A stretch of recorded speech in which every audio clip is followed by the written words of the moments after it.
yenze omuyimbi wo Chris Jones ate amannya agali ku bwa meya agawangudde yenze Buwembo John yenze meya w'ekibuga ky'e Luwero kati saawa eno ne David Lutalo muganda wange manyi naye bw'aba alina ekivulu kati ate bijja mwanguyira kuba ayita muganda we n'agamba waayi njagala kukolera mu kisaawe ekisaawe kati Chris Jones yakifuga so kitegeeza ne muganda wange bijja mwanguyira sokogomeza akantu ako Lutalo ayita mu ofiisi yo okwebuuzaako kati saawa eno nze meya era nze meya amutwala kati bw'abanga agenda kukola kivulu Luwero era ayita mu ofiisi alina ga meya n'akolerako mu kibuga kyo meya bw'aba aganye okola so kitegeeza naye sisobola alemesa muganda wange oyo bwe twatoba basically twava wala naye nga tuyimba kaliyoki waffe eyo myaka gyaffe egy'emabega naye nebaza Katonda nti ffenna agenza atusitula atuyimusa musicale nsituse kati ne mu bukulembeze nsituse ndi ku ddaala lyosobola okuwaako leve etegerekeka. Omuntu akulaba Chris Jones omuntu yenna bw'abajja mu byobufuzi abaako n'emirandira kwasinziira. Chris Jones background ya politics tugifunyeeko nti wali ku YMCA waliko guild president for some good years negiyitako nodda mu music kati ate ekiroto kivaawo era obuvumu obujjawo nti kanzije ku bwa meya tewatandikidde ku bwa kansala wali wansi amazzi gakulukutya gye gaali gakulukutidde n'ekisooka omuntu tosobola kubanga n'ekifo kye nasabye Luwero actually kyabadde kitono ku ligase gye nnina kyabadde kitono nabadde nasaba bwa MP Zake bwe yali guild president ku Ndeje University yasaba bwe MP abasajja baseggona bavudde gye bavudde nga ba guild president basabye bwe MP abasajja bammawo kati basabwa president bwe mba nasabye akafo saasabye bubi nayagadde Justin Sokemba weerezeemu emyaka gino 5 nabo balabe nti mbutuufu kati asobolera ddala katukole ki tumwerevetinga eyongereyo waggulu naye ng'ekisinga obukulu mu byonna mpeereza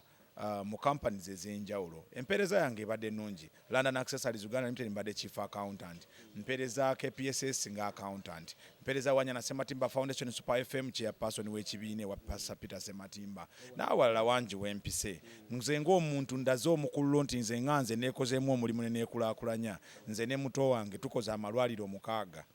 agali ku level ya medical center so kitegeeza Buwembo si muntu ali awo nti azze kweyiyiza ku bantu wabula muntu azze okubaako kyalaga abantu nti abavubuka naddala nze nayozanga mmotoka e Luwero ne Lutalo ne twetikka buwunga bijanjaalo tutunze mazzi bw'olaba soda mazzi kubali kyewunya abadduka emisinde kati nina gye nvudde nina omuvubuka leero alina okulaba nti omuyimbi Chris Jones ono alina olugero olwanyumya naye nga lwetaaga omuvubuka bw'aba alutunuulidde. Campaign trail ogisanze otya ebbanga limubadde mukoleramu campaigns zino wagisanga otya? Basically campaign trail tebadde mbi onwe that nti ebaddemu embeera embi nti bano kati nga nze sanze nnyo obuzibu mu bannange benvuganya banvumiridde nnyo ekisusse nammwe ku social media mbadde mu biraba kwa social media tekoma Luwero wokka wabula esala banvumiridde nnyo banne bavumye nnyo nze neŋŋaana okubaddamu ekigambo nabamme ekigambo kyange n'ekimu bwe kiti era ago gabadde maanyi gange nti gemaanyi abantu bulijjo agamba nti naye kuba n'abagamba nti ono ate muto naye ate be bato kuba bavuma oli naye omwana tabaddiza so mu mbeera eyo ekyobuwanguzi kyange kyenyinza okusinga okwesibako mbadde muntu mukakkamu nnyo mbadde muntu w'abantu ng'ate mbuulira abantu bye ŋŋenda okukola n'ekirala ttiimu yange ebadde nnungi ate nayo ng'enoonya kalulu kayo tevumirira abantu so musical background ene nekyekuyambyeko mu kuwangula akalulu ko bwa meya basically music yanyambye nnyo lwa nsonga nti bwe natandika okuyimba bantu bangi banfollowinze si Luwero wokka nkoze shows ez'enjawulo naddala omwaka ogwedde nga guggwako nakola concert gye bayita My Butterfly nkoyo omwo natambula Uganda kumpi yonna naye nga buli gye ntuuka abantu bannyaniriza ekyo kyandaga nti abantu baali bamaze okwembracinga Chris Jones nga artist ayimiridde so ekyo nkakasa nti music yanyambye sijja gamba nti anyambye nnyo nti erinnya libaddewo ate nga ly'amaanyi campaigns tuzikoze buli kimu tukikoze olunaku lw'okulonda luno pressure ebeera nnyingi wagihandolinga otya olunaku lw'okulonda saayina pressure ekyaleetamu pressure kyali kimu nti akalutu akanoonya bulungi naye pressure ekyageta kyali kimu nti abaana baffe baakwatibwanga ate nga baggyibwa we bakolera wennyini abamu babakwata kiro bebategedde nti bakuumisa akalulu so pressure eyo yajjamuko katini naye n'ekintu ekyasinga okutugira nti waliwo omusajja incumbent abaddeko yagendanga ku polling stations n'akuba direct campaign ng'abantu bali mu layini n'agaba amazzi buli ali ku layini ne bamuwa ecupa y'amazzi so byonna ebyo byatukwatanga ku mitima n'ogamba nkoze ntya ne tumala okubakuba akalulu bwana ali musinzo obululu bwalinga 1980 naye we bamala obbukwatakwatamu awo yeegasse ne banne we baali nenzija mu bululu 138 njagala nateera okugamba nga ntunudde mu kamera eno bululu bwange mbwagala bwe mwatwala anti abalonzi babumpa lwaki babusigaza babumpe mbwagala oba bwali bwange ate bwali bwabwe babumpe obululu bwange mbwagala naye so mu mbeera eyo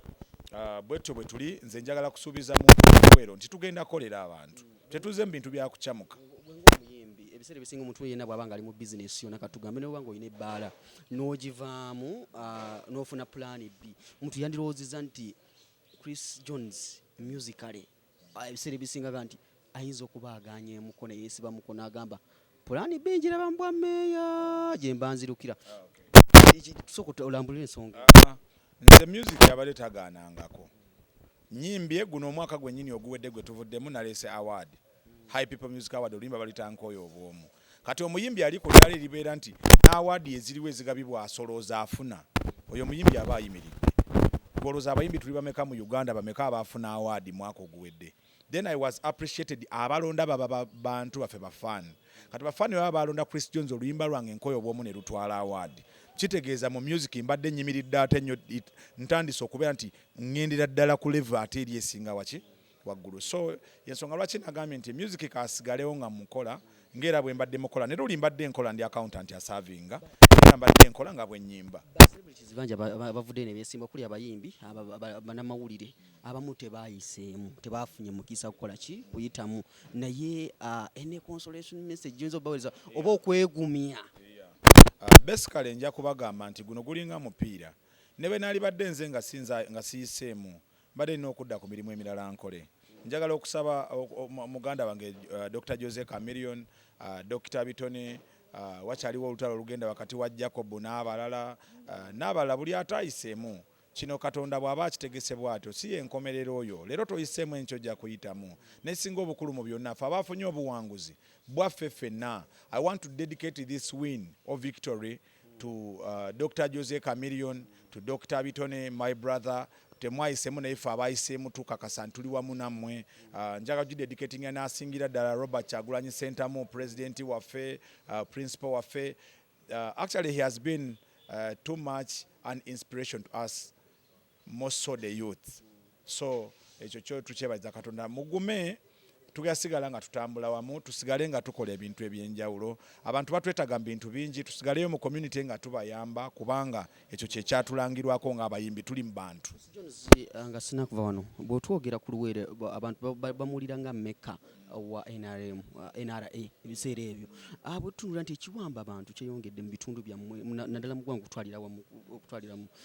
gwe ng'omukulembeze azze mu buyinza buno ogenda kukola otya okulabika nti abazadde bayaayaana abaana bawambibwa abantu bawambibwa n'abenganda bawambibwa gwe ng'omukulembeze ayingiddewo ogenda kukikwasaganya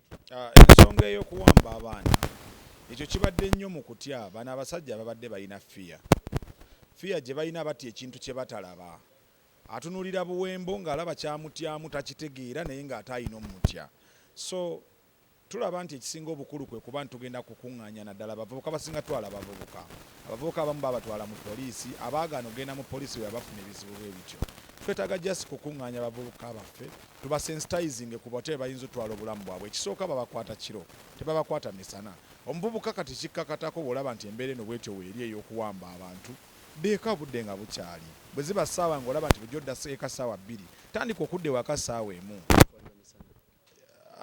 waffe bali tebabatwala misana bebakwate waffe babatwata kiro okuleka abange be bajja ku polling stations nga bakuuma ne bamukwata ne bamusiba poliisi y'e Luwero nemukwata nemusiba oli najja n'atandika okubawo campaign ng'ekimuggisizaawo no nekitegera kyali kyakubba kalulu so way forward yakuba nti tugenda kwogera n'abavubuka baffe tubasensitizinge kuba tetugenda bagamba nti oli bw'ajja okuwamba ayina emmundu gwate togiyina kati ye bw'aba ayina emmundu nga togiyina bamukakkamu obulamu osobola obutaasa ng'obadde mukakkamu kuba ate bw'onoogira nagira kwate n'ogiramu olwane oyinza okufunamu ekizibu ekirala kuba bakakkamu eri music fan babaddewo actually my last remarks zijja kuba bwe ziti nti mikwano gyange abawagira Chris Jones mwenna nze njagala kubeebaza ebbanga lyonna lye mumpagidde okuva 2016 mwezi gw'omunaana nga Saturday natandika okuyimba. Mumpagidde sente nzifunye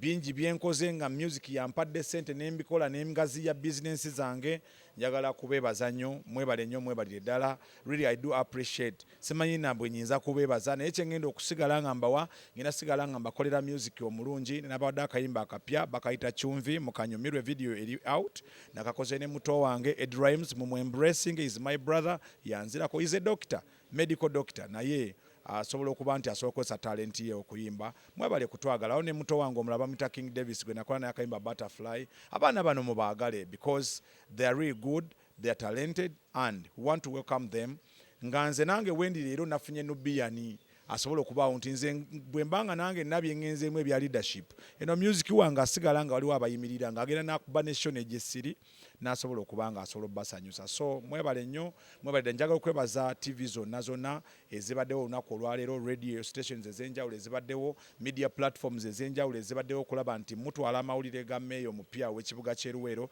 naddala n'ekisinga abantu b'e Luwero omwaka guno gwennyini gwe tutandikiddemu okutuuka 2026 twetaaga naffe okufuna municipality ekibuga kyaffe kikule nti be twazaala nga Nakasongola Nakaseke ate bo bakuze ffe abazaala tubadde tukyali mabega lwa bukulembeze. Obukulembeze bwange bugenda bagatta abantu mwenna tusobole okulaba nti abakulembeze baffe abaavaako tubaza buli omu alina ekirungi tukigatte yakuyingira n'ebigambo byogera nti oye meeya kyensiza okuwulira